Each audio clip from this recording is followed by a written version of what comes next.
Sama saudara-saudari yang terkasih dalam Kristus. Di dunia yang terobsesi dengan kepopuleran, spektakularitas mukjizat, para murid memohon sesuatu yang terdengar saleh, tambahkanlah iman kami. Namun Yesus membalik logika mereka dengan sebuah paradoks radikal.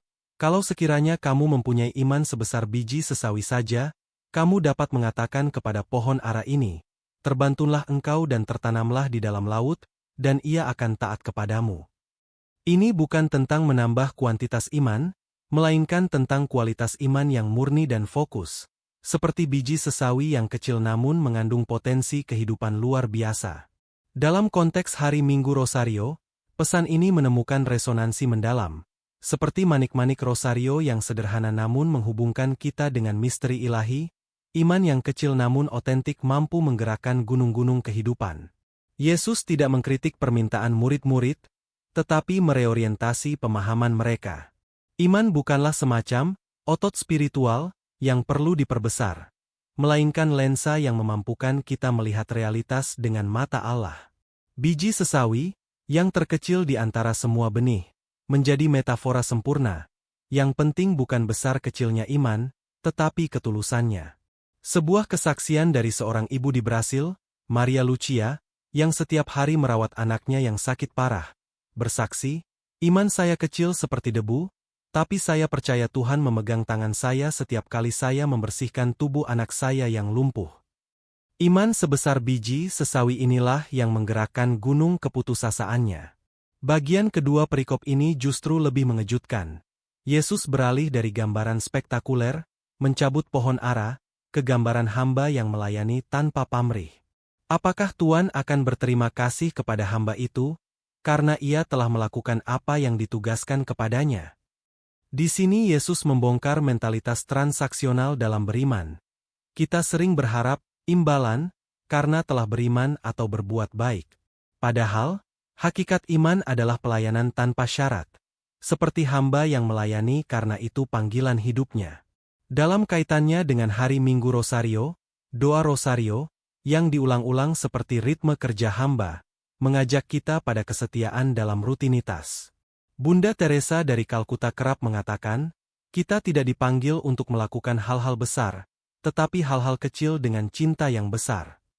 Doa Rosario adalah sekolah kerendahan hati di mana kita belajar mengulangi kata-kata sederhana yang justru menyentuh hati Tuhan.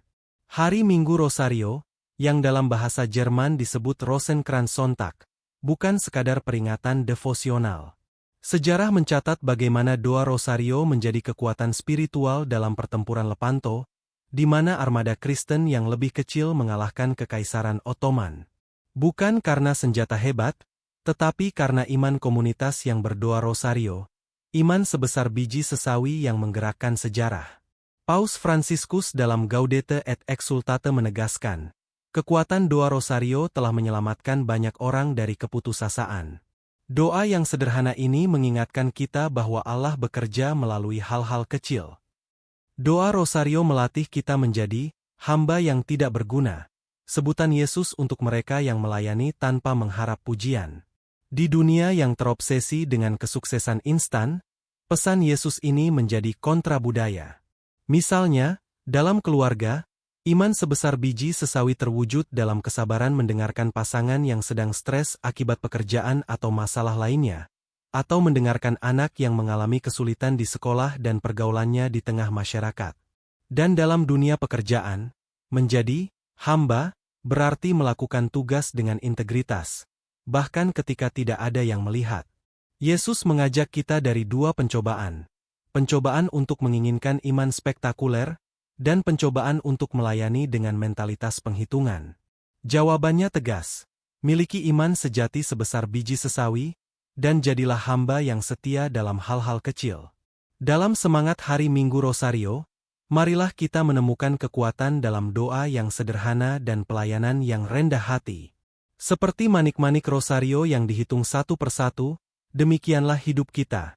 Setiap tindakan kecil yang dilakukan dengan iman dan cinta, suatu hari akan membentuk untayan kemuliaan di hadapan tahta Allah. Karena iman bukan sekadar permintaan untuk ditambah, melainkan kesediaan untuk menghidupi apa yang sudah kita terima.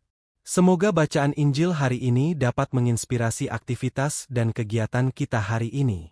Jika video ini memberkati Anda, jangan lupa untuk like, subscribe, dan share.